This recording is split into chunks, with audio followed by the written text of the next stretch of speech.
Corona का संक्रमण काल मजदूरों पर कहर बनकर टूट रहा है। घटनाएं हर रोज नई दर्द भरी इबारत लिख रही हैं।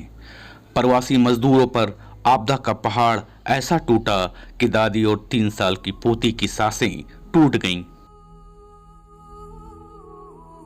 दादी पोती हमेशा साथ साथ रहती।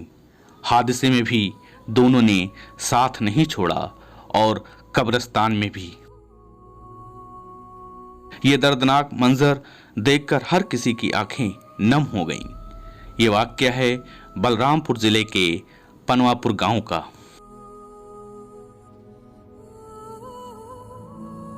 गांव के रईस अहमद पिछले 10 साल से अहमदाबाद में रहकर मजदूरी करते थे। लॉकडाउन से करीब 2 हफ्ता पहले मां इशरत जहां को इलाज के लिए अहमदाबाद बुलाया था। उनके साथ 3 साल की भतीजी सुमैया भी इशरत के साथ जाने की जिद कर बैठी। इशरत अक्सर मजाक करते हुए सुमैया से पूछती थी कि क्या कब्र में भी पीछा नहीं छोड़ेगी, तो सुमैया कहती थी कि हाँ, साथ चलूंगी। लॉकडाउन शुरू हुआ तो करीब 50 दिन जैसे तैसे काटे, लेकिन जब बचा कर रखे गए पैसे खत्म हो गए तो अपनी मां और सुमैया को अपने गांव वालों के साथ एक डीसीएम बुक कराकर 30 लोगों के साथ पनवापुर गांव की तरफ चल दिए। इशरत जहां के शौहर अकबर अली दादी पोती के बीच अक्सर होने वाली कब्र की बात याद करके रो देते हैं। साल हो गई है और पोती जो है मुख्तारी के पास अपने दादी के पास रह रही, उन्हीं का अम्मा समझत रही और उन्हीं के पास रही गई। जहाँ वो जात रही, जहाँ वो जात रही। और ओकरे अलावा जो है जब वो साथ रही तो कहतो रही कि मरे के बाद में हमारे साथ कब्रियम चली जाए, तो आज बात साबित हुई हुआ कि चलो कब्र में साथों साथ। कोरोना और भुखमरी से बचने के लिए अहमदाबाद से भागे इन अभागों के पीछे मौत भी चल पड़ी। डीसीएम बलरामपुर पहुंचने से पहले कानपुर झांसी राजमार्ग पर खड़े ट्रक से भिड़ गई।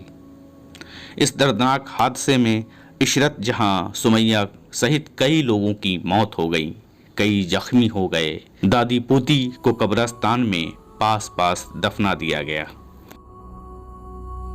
सड़क हादसे के शिकार 24 मजदूरों को बलरामपुर लाया गया है, जहां 5 मजदूरों का इलाज उतरौला और 2 मजदूरों का इलाज बस्ती जिले में किया जा रहा है। मामूली रूप से घायल 16 लोगों को प्राथमिक उपचार के बाद क्वारंटीन सेंटर भेज दिया गया है।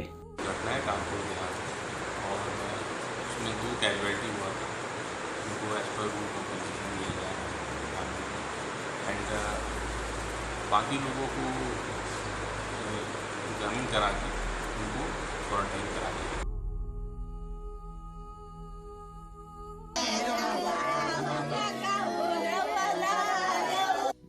इंसानी जिंदगियों को निगल रहे कोरोना वायरस से जंग को तो हम जीत लेंगे, लेकिन लॉकडाउन में असमय जा रही बेगुनाहों की जान और दिल को झकझोर देने वाली मार्मिक घटनाएं इतिहास के पन्नों में हमेशा के लिए लिख जाएगी। बलरामपुर से सलीम सिद्दीकी की रिपोर्ट।